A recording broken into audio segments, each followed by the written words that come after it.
வணக்கம். இலங்கையின் இன்றைய தலைப்புச் செய்திகள்.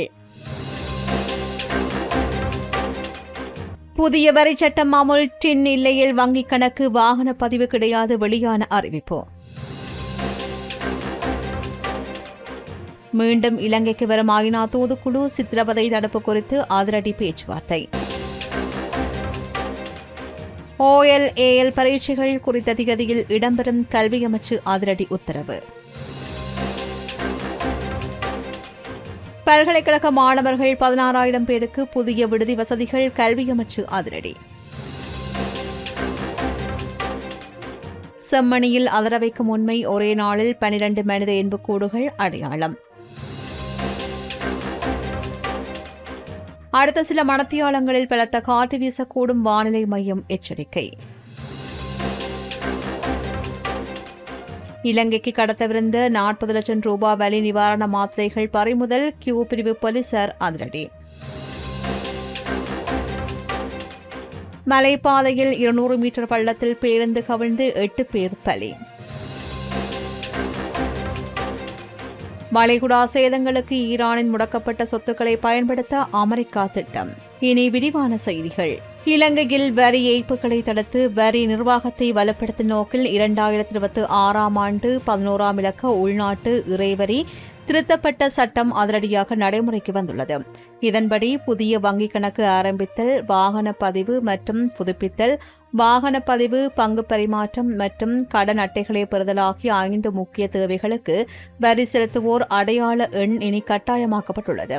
மேலும் மாதாந்தம் 1 லட்சம் ரூபாவிற்கு மேல் வருமானம் ஈட்டுகின்ற IT ஊழியர்கள், யூடியூபர்கள், கலைஞர்கள், விளையாட்டு வீரர்கள், மொழிபெயர்ப்பாளர்கள் மற்றும் எழுத்தாளர்கள் ஆகியோருக்கு 5% தடுத்து வைக்கப்படுகின்ற வரி வரம்பு விரிவுபடுத்தப்பட்டுள்ளது. மூலதன லாப வரி தனிநபர்களுக்கு 15%, அறக்கட்டளைகள் மற்றும் தொண்டு நிறுவனங்களுக்கு 30%, திருத்தப்பட்டுள்ளது. எனினும் சில வாகன விற்பனை லாபங்களுக்கு வரி விலக்கு அளிக்கப்பட்டுள்ளது. பொதுமக்களுக்கான சலுகையாக ஆயுள் காப்புறுதி முதிர்வு மற்றும் மரணத்தின் போது கிடைக்கின்ற தொகைகளுக்கு வரி விலக்கு அளிக்கப்பட்டுள்ளதுடன் 2024-25 வரி ஆண்டு வரையிலான தாமத கொடுப்பனவுகளுக்கு வட்டி தள்ளுபடி வழங்கப்பட்டுள்ளது. ஆனால் அசல் வரிப்பணம் 2026 டிசம்பர் 2ஆம் தேதிக்கு முன்னர் முழுமையாக செலுத்தப்பட வேண்டும். அத்துடன் இனிமேல் மதிப்பீட்டு வரி அறிக்கைகளை சமர்ப்பிக்க வேண்டியதில்லை என்றும் முந்தைய ஆண்டின் அடிப்படையில் காலாண்டு வரிகள் கணக்கிடப்படும் என்றும் அறிவிக்கப்பட்டுள்ளது. VT cash and carry VT super ஸ்டோரின் கல்யாணி அன்னபூரணி பிராண்டில் அன்றாட வாழ்க்கையின் அனைத்து பொருட்களையும் ஒரே இடத்தில் பெற்றுக்கொள்ள தாமதம் வேண்டாம், இப்போதே வாருங்கள். வீட்டி கேஷ் அண்ட் கரி மற்றும் வீட்டி சூப்பர் ஸ்டோர், பாரிஸின் லா ஷாப்பல். ஐக்கிய நாடுகள் சபையின் சித்திரவதை தடுப்புக்கான முக்கிய துணைக்குழு தனது 2வது உத்தியோக விஜயத்தை மேற்கொண்டு எதிர்வரும் 15ஆம் தேதி முதல் 24ஆம் தேதி வரையில் இலங்கைக்கு வரவுள்ளது. சர்வதேச மனித உரிமை தரநிலைகள் குறித்து ஆராய்வதற்காக 4 உயர்மட்ட உறுப்பினர்களை கொண்ட இந்த தூதுக்குழு 10 நாட்கள் இலங்கையில் தங்கியிருந்து தீவிர கள ஆய்வுகளில் ஈடுபட உள்ளது. இலங்கை கடந்த 2017 சித்திரவதைக்கு எதிரான சர்வதேச உடன்படிக்கையின் விருப்பத் தேர்வு நெறிமுறையில் இணைந்ததை தொடர்ந்து 2019 ஏப்ரலில் இந்த துணைக்குழு தனது முதல் விஜயத்தை மேற்கொண்டிருந்தது. அதன் தொடர்ச்சியாகவே இந்த 2வது விஜயம் அமையவுள்ளது. இந்த 10 நாள் விஜயத்தின் போது ஐநா தூதுக்குழுவினர் நாட்டின் முக்கிய அமைச்சர்கள், உயர் அதிகாரிகள், இலங்கை மனித உரிமைகள் ஆணைக்குழுவின் பிரதிநிதிகள் மற்றும் சிவில் சமூக அமைப்புகளை நேரில் சந்தித்து விரிவான பேச்சுவார்த்தைகளை நடத்தவுள்ளனர். இந்த விஜயத்தின் போது ஐநா குழுவுடன் அரசாங்கம் முற்றிலும் வெளிப்படையான மற்றும் ஆக்கப்பூர்வமான முறையில் ஒத்துழைத்து செயல்படும் என்று வெளிவிவகார அமைச்சு உறுதியளித்துள்ளது. இலங்கையில் 2026ஆம் ஆண்டிற்கான கல்வி பொதுத்தராதர சாதாரணதரம் மற்றும் உயர்தர பரீட்சைகள் எந்த காரணம் கொண்டும் தள்ளி போடப்பட மாட்டாது என்றும் ஏற்கனவே திட்டமிட்ட தேதியிலேயே நடத்தப்படும் என்றும் கல்வி அமைச்சு திட்டவட்டமாக அறிவித்துள்ளது. தேர்தல்கள் காரணமாக பரீட்சைகள் தள்ளி போகலாம் என்று பரவிய வதந்திகளுக்கு முற்றுப்புள்ளி வைக்கும் வகையில் இந்த விசேட அறிக்கை வெளியாகியுள்ளது. கடந்த 2025ஆம் ஆண்டு வெளியிடப்பட்ட 30/2025 மற்றும் 6/1/2025 ஆகிய இலக்க சுற்றறிகளின்படியே பரீட்சைகள் இடம்பெறும் என்றும் அமைச்சின் செயலாளர் தெரிவித்துள்ளார். இதற்கமைய அனைத்து பாடசாலைகளிலும் பாடத்திட்டங்களை விரைந்து முடிக்குமாறும், ஏதேனும் தாமதம் இருப்பின் மேலதிக நேரத்தை ஒதுக்கியனும் மாணவர்களை பரீட்சைக்கு தயார்படுத்துமாறும் நாட்டின் அனைத்து பாடசாலை அதிபர்களுக்கும் அவசர கடிதம் மூலம் உத்தரவிடப்பட்டுள்ளது. எனவே மாணவர்கள் வதந்திகளை நம்பாமல் இப்போதிருந்தே தீவிரமாக படிக்குமாறும் அறிவுறுத்தப்பட்டுள்ளது. இலங்கையில் உள்ள அரசு பல்கலைக்கழக மாணவர்களின் தங்குமிட பிரச்சினைக்கு முற்றுப்புள்ளி வைக்க அரசு மாபெரும் திட்டத்தை கையில் எடுத்துள்ளது. நாடு முழுவதும் உள்ள பல்கலைக்கழகங்களைச் சேர்ந்த 16,000 மாணவர்களுக்கான 55 புதிய விடுதி திட்டங்களை 3 கட்டங்களாக செயல்படுத்த கல்வி, உயர்கல்வி மற்றும் தொழிற்கல்வி அமைச்சு நடவடிக்கை எடுத்துள்ளது. மாணவர்களின் எண்ணிக்கைக்கு ஏற்ப மாதிரி ஏ, அதாவது 400 மாணவர்கள் மற்றும் மாதிரி பி 200 மாணவர்கள் ஆகிய 2 பிரிவுகளின் கீழ் இந்த விடுதிகள் கட்டப்பட உள்ளன. இந்த திட்டத்தின் கீழ் சப்ரஹவா மற்றும் ரஜரட்ட பல்கலைக்கழகங்களுக்கு தலா 7 புதிய விடுதிகள் ஒதுக்கப்பட்டு தலா 2,200 மாணவர்கள் பயனடைய உள்ளார்கள். தற்போதைய நிலவரப்படி விடுதி கட்டுமான களப்பணிகளில் ருகுணு பல்கலைக்கழகம் 75% பணிகளை நிறைவு செய்து முன்னிலையில் உள்ளது. ஏனைய பல்கலைக்கழகங்களில் ஒப்பந்த புள்ளிகள் கோருகின்ற ஆரம்பகட்ட பணிகள் வெற்றிகரமாக நடந்து வருகின்றன. இந்த திட்டம் முழுமையடையும் போது வெளி மாவட்ட மாணவர்களின் தங்குமிடம் பாரம் முற்றாக குறையும் என்று எதிர்பார்க்கப்படுகின்றது. யாழ்ப்பாணம் செம்மணி மனித புதைகுழியில் முன்னெடுக்கப்பட்டு வருகின்ற அகழ்வாராய்ச்சி பணிகளில் ஒரே நாளில் மேலும் 12 மனித எண்புக்கூடுகள் அடையாளம் காணப்பட்டுள்ளதாக அதிர்ச்சி தகவல்கள் வெளியாகியுள்ளன. இதன் மூலம் செம்மணி மனித புதைகுழி விவகாரம் மீண்டும் நாடு தழுவிய ரீதியில் பெரும் பரபரப்பை ஏற்படுத்தியுள்ளது. செம்மணி மனித புதைகுழியின் 3ஆம் கட்ட அகழ்வு பணியின் 23ஆம் நாள் பணிகள் நேற்றைய தினம் நீதிமன்ற உத்தரவின் கீழ் தீவிரமாக முன்னெடுக்கப்பட்டன. அகழ்வாராய்ச்சியின் போது புதிதாக 12 மனித எண்புக்கூடுகள் அடையாளம் காணப்பட்டுள்ளதுடன் ஏற்கனவே அடையாளம் காணப்பட்டிருந்த எண்புக்கூடுகளின் 7 எண்புக்கூடுகள் நேற்று முழுமையாக அகழ்ந்து எடுக்கப்பட்டுள்ளன. இதன்படி செம்மணி மனித புதைகுழியில் இதுவரையில் அடையாளம் காணப்பட்டுள்ள ஒட்டுமொத்த மனித எண்புக்கூடுகளின் எண்ணிக்கை 353ஆக உயர்ந்துள்ளது. அடையாளம் காணப்பட்ட எண்புக்கூடுகளில் இதுவரையில் 334 மனித எண்புக்கூடுகள் முற்றாக அகழ்ந்து எடுக்கப்பட்ட நீதிமன்ற பாதுகாப்பின் கீழ் மேலதிக மருத்துவ மற்றும் அறிவியல் பரிசோதனைகளுக்காக ஒப்படைக்கப்பட்டுள்ளமையும் குறிப்பிடத்தக்கது. கொழும்பு நகரின் மிகச்சிறந்த முகவரிகளில் ஒரு புதிய வாழ்க்கை முறையின் அடையாளம் உருவாகிறது. Blue ocean group. நாட்டின் பல பகுதிகளில் அடுத்த சில மணித்தியாலங்களில் பலத்த காற்று வீசக்கூடும் என்று வளிமண்டலவியல் திணைக்களம் அவசர எச்சரிக்கை விடுத்துள்ளது. இன்று பிற்பகல் 6 மணி வரையில் செல்லுபடியாகும் வகையில் இந்த அறிவித்தல் வெளியிடப்பட்டுள்ளது. நாட்டைச் சூழவுள்ள பிராந்தியங்கள் நிலவுகின்ற தீவிர தென்மேற்கு பருவக்காற்று நிலைமை காரணமாக மத்திய சப்ரகோவா, வடமத்திய மாகாணங்கள் மற்றும் திருகோணமலை, ஹம்பாந்தோட்டை ஆகிய மாவட்டங்களில் அவ்வப்போது மணித்தியாலத்திற்கு 40-50 கிலோமீட்டர் வேகத்தில் பலத்த காற்று வீசக்கூடும் என்று தெரிவிக்கப்பட்டுள்ளது. எனவே இந்த பகுதி மக்கள் மிகவும் அவதானமாக இருக்குமாறு கோரப்பட்டுள்ளார்கள். அதேபோல் நாட்டின் ஏனைய பகுதிகளிலும் அவ்வப்போது மணித்தியாலத்திற்கு 30-40 கிலோமீட்டர் வேகத்தில் ஓரளவு பலத்த காற்று வீசக்கூடும் என்றும் அந்த அறிவித்தலில் மேலும் குறிப்பிடப்பட்டுள்ளது. மரங்கள் முறிந்து விழுதல் மற்றும் மின்சார தடை போன்ற அசம்பாவிதங்கள் குறித்து பொதுமக்கள் விழிப்புடன் இருக்குமாறும் அறிவுறுத்தப்படுகின்றார்கள். காரைதீவு போலீஸ் நிலையத்தின் சிறைக்கூடத்தில் அடைக்கப்பட்டிருந்த 6 பிள்ளைகளின் தந்தையான குடும்பஸ்தர் ஒருவர் மரணமடைந்த சம்பவம் தொடர்பில் சம்பவ தினத்தில் கடமையிலிருந்து 2 போலீஸ் சார்ஜென்ட்டுகள் அதிரடியாக பணி இடைநீக்கம் செய்யப்பட்டுள்ளனர்.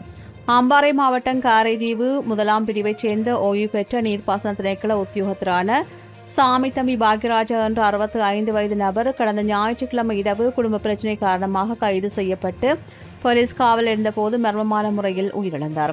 இந்த மரணம் பெரும் சர்ச்சை ஏற்படுத்தியதை அடுத்து இலங்கை போலீசார் பல்வேறு மட்டங்களில் தீவிர விசாரணைகளை ஆரம்பித்தனர். இதற்கமைய கடமை தவறிய குற்றத்திற்காக 2 சார்ஜென்ட்டுகள் பணி இடைநீக்கம் செய்யப்பட்டதுடன் காரைதீவு போலீஸ் நிலைய பொறுப்பதிகாரி RIP ஜெயரட்னவுக்கு எதிராகவும் உள்ளக ஒழுக்காற்று நடவடிக்கைகள் முடுக்கிவிடப்பட்டுள்ளன.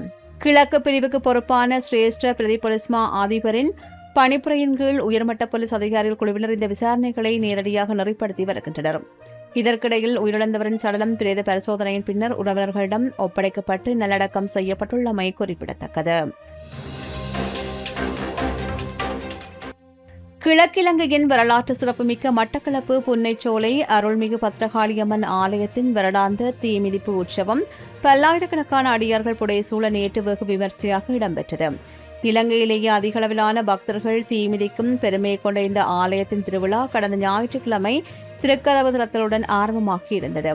திருவிழாவின் முக்கிய நிகழ்வாக கடந்த புதன்கிழமை அன்னையின் கல்யாணக்கால் வெட்டு நிகழ்வும் ஊர்வீதி உலாவும் இடம்பெற்றன.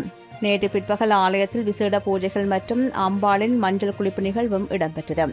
அதனைத் தொடர்ந்து அம்பாள் ஆலயம் வந்தடைந்ததும் வளர்க்கப்பட்ட தீக்குண்டத்திற்கு விசேட பூஜைகள் செய்யப்பட்டு தேவாதிகள் சூழ பக்தர்களின் அரோகரா கோஷங்கள் விண்ணதிர தீமிப்பு உற்சவம் கோலாகலமாக இடம்பெற்றது.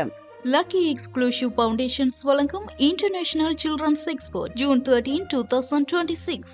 தமிழகத்தின் ராமநாதபுரம் மாவட்டத்திலிருந்து இலங்கைக்கு நாட்டுப்படகு மூலம் பெரும் தொகையிலான கடத்தல் பொருட்கள் கடத்தப்பட உள்ளதாக கியூ பிரிவு போலீசாருக்கு ரகசிய தகவல் கிடைத்தது. இதன் அடிப்படையில் ராமநாதபுரம் கியூ பிரிவு ஆய்வாளர் ஜீவமணியின் வழிகாட்டுதலின்படி போலீசார் நேற்று உச்சிப்புலி அருகே உள்ள அரியமான் கடற்கரை பகுதியில் அதிரடியாக ரோந்து பணியில் ஈடுபட்டனர். இதன்போது அரியமான் கடற்கரை அருகே இருந்த தோப்பு ஒன்றில் சந்தேகத்திற்குமான முறையில் மறைத்து வைக்கப்பட்டிருந்த 8 அட்டைப்பட்டிகளை போலீசார் கைப்பற்றி சோதனை செய்தனர். அதில் இலங்கைக்கு கடத்துவதற்காக பதுக்கி வைக்கப்பட்டிருந்த சுமார் 40 லட்சம் ரூபாய் மதிப்புள்ள 96,000 வலி நிவாரணை மாத்திரைகள் இருப்பது கண்டுபிடிக்கப்பட்டது. பறிமுதல் செய்யப்பட்ட மாத்திரைகளை மேலதிக விசாரணைக்காக ராமநாதபுரம் சுங்கத்துறை அலுவலகத்திற்கு கியூ பிரிவு போலீசார் ஒப்படைத்தனர். மேலும் மாத்திரைகள் பதுக்கப்பட்டிருந்த தோப்பின் உரிமையாளர் யார் என்பது குறித்தும், கடத்தலுக்கு பயன்படுத்தப்படவிருந்த நாட்டு படகுகள் ஏதேனும் கடற்கரையில் நிறுத்தப்பட்டுள்ளதா என்பது குறித்தும் போலீசார் தீவிர விசாரணைகளில் ஈடுபட்டனர். நேபாளத்தின் கவர்ஃபெலன்கோட் மாவட்டத்தில் பனேபா ஃபர்திபாஸ் நெடுஞ்சாலையில் பயணித்த பயணிகள் பேருந்து ஒன்று கட்டுப்பாட்டை இழந்து சுமார் 200 மீட்டர் ஆழமுள்ள மலைப்பள்ளத்தில் கவிழ்ந்து விபத்திற்கு உள்ளானதில் 8 பேர் பரிதாபகரமாக உயிரிழந்தனர். பனேபாவிலிருந்து ரோஷி கிராமப்புற நகராட்சியில் உள்ள சன்குரே பகுதி நோக்கி சென்று கொண்டிருந்த இந்த பேருந்தில் விபத்து நடந்த சமயத்தில் மொத்தம் 24 பயணிகள் இருந்ததாக தெரிவிக்கப்படுகின்றது. இந்த கொடூர விபத்தில் மேலும் 16 பேர் பலத்த காயமடைந்துள்ளார்கள். விபத்து குறித்து தகவல் அறிந்து விரைந்த மீட்புக் குழுவினர் காயமடைந்தவர்களை மீட்டு சிகிச்சைக்காக துலிகேல் மருத்துவமனையில் அனுமதித்துள்ளனர். விபத்திற்கான துல்லியமான காரணம் இதுவரையில் முழுமையாக தெரியவராத நிலையில் இதுகுறித்து நேபாளம் போலீசார் தீவிர விசாரணைகளை மேற்கொண்டு வருகின்றனர். தமிழர்களின் பெருமை ஒரே மேடையில் வெளியிடப் போகின்றது. இது ஒரு செலிப்ரேஷன் ஆஃப் கிரேட்னஸ். எதிர்வரும் ஜூன் 20 சனிக்கிழமை லெஜெண்ட்ஸ் அண்ட் ஐகான்ஸ் அவார்ட்ஸ் 2026. மத்திய கிழக்கு பகுதிகளில் ஏற்பட்டுள்ள மோதல்களின் போது ஈரான் நடத்திய தாக்குதல்களால் வளைகுடா நாடுகளுக்கு ஏற்பட்ட சேதங்களுக்கு இழப்பீடாக சர்வதேச வங்கிகளில் முடக்கப்பட்டுள்ள அந்த நாட்டின் சொத்துக்களை பயன்படுத்த அமெரிக்கா திட்டமிட்டுள்ளது. ஈரானின் தாக்குதல்களால் ஏற்பட்ட பாதிப்புகளை சீரமைப்பதற்கான முழு செலவு மதிப்பீடுகளையும் வழங்குமாறு அமெரிக்க நிதித்துறை அமைச்சகம் தனது வளைகுடா நட்பு நாடுகளிடம் கேட்டுள்ளது. இதுகுறித்து பேசிய அமெரிக்க நிதித்துறை அமைச்சர், முடக்கப்பட்ட ஈரானிய வங்கிக் கணக்குகளில் இருந்தே இந்த இழப்பீட்டுத் தொகை வழங்கப்படும் என்று உறுதிப்படுத்தியுள்ளார். மேலும் ஹார்மோஸ் நீரிணை வழியான கப்பல் போக்குவரத்தை கண்காணிப்பதற்காக ஈரான் அமைத்துள்ள பெர்ஷியன் வளைகுடா நீரிணை ஆணையத்திற்கு செலுத்தப்படுகின்ற எந்தவொரு கட்டணமும் ஈரானிடமிருந்து பறிமுதல் செய்யப்படும் நிதியை கொண்டே ஈடு செய்யப்படும் என்று அவர் தெரிவித்துள்ளார். இதேவேளை அணுசக்தி விவகாரம் குறித்தோ அல்லது சர்வதேச தடைகளை நீக்குவது குறித்தோ தற்போது வரை இறுதி முடிவுகள் எடுக்கப்படவில்லை என்றும் அவை அனைத்தும் இறுதி ஒப்பந்தம் வரையில் ஒத்திவைக்கப்பட்டுள்ளதாகவும் ஈரான் வெளியுறவு அமைச்சர் அப்பாஸ் அராக்சி தெரிவித்திருக்கின்றமையும் குறிப்பிடத்தக்கது.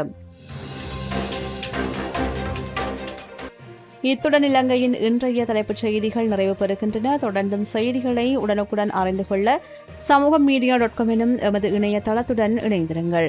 எமது RIP பேச்சுக்கு கிடைத்த மரண அறிவித்தல்கள். யாழ்ப்பாணம் உடுப்பிட்டியை புறப்படமாகவும் நோர்வேயை வதிவிடமாகவும் கொண்டிருந்த திரு கந்தசாமி காந்தரூபன் அவர்கள் 9/6/2026 செவ்வாய்க்கிழமை அன்று இறைப்பதமடைந்தார். யாழ்ப்பாணம் சித்தங்கேணியை புறப்படமாகவும் சுதுமலை மற்றும் கொழும்பு தெஹிவளை ஆகிய இடங்களை வாழ்விடங்களாகவும் கொண்டிருந்த திருமதி மீனாட்சி பிள்ளை முத்துத்தம்பி அவர்கள் 12/6/2026 வெள்ளிக்கிழமை அன்று காலமானார். யாழ்ப்பாணம் அச்சுவேலியை புறப்படமாகவும் பிரான்சை வதிவிடமாகவும் கொண்டிருந்த திரு சீனிராசா சக்திவேல் அவர்கள் 11/6/2026 வியாழக்கிழமை அன்று பிரான்சில் காலமானார். யாழ்ப்பாணம் மட்டுவில் தெற்கை பிறப்பிடமாகவும் வதிவிடமாகவும் கொண்டிருந்த திருமதி ஐயாத்துரை செல்வராணி அவர்கள் 12/6/2026 அன்று இறைப்பதமடைந்தார். மேலே அறிவிக்கப்பட்ட அனைத்து மரண அறிவித்தல் இறுதிக்கிரியை பற்றிய தகவல்களை அறிந்து கொள்ள ரிப் பேஜை பார்வையிடுங்கள். இதற்கான லிங்க் கீழிருக்கும் டிஸ்கிரிப்ஷனில் பார்வையிடலாம். இது போன்ற செய்திகளை தெரிந்து கொள்ள சமூகம் நியூஸ் சேனலை சப்ஸ்கிரைப் செய்து அருகில் உள்ள பெல் பட்டனை கிளிக் செய்யுங்கள். மேலும் இது போன்ற செய்திகளை உடனுக்குடன் தெரிந்து கொள்ள samoogamedia.com என்ற இணையதளத்தின் வாயிலாகவும் எங்களுடன் இணைந்திருங்கள்.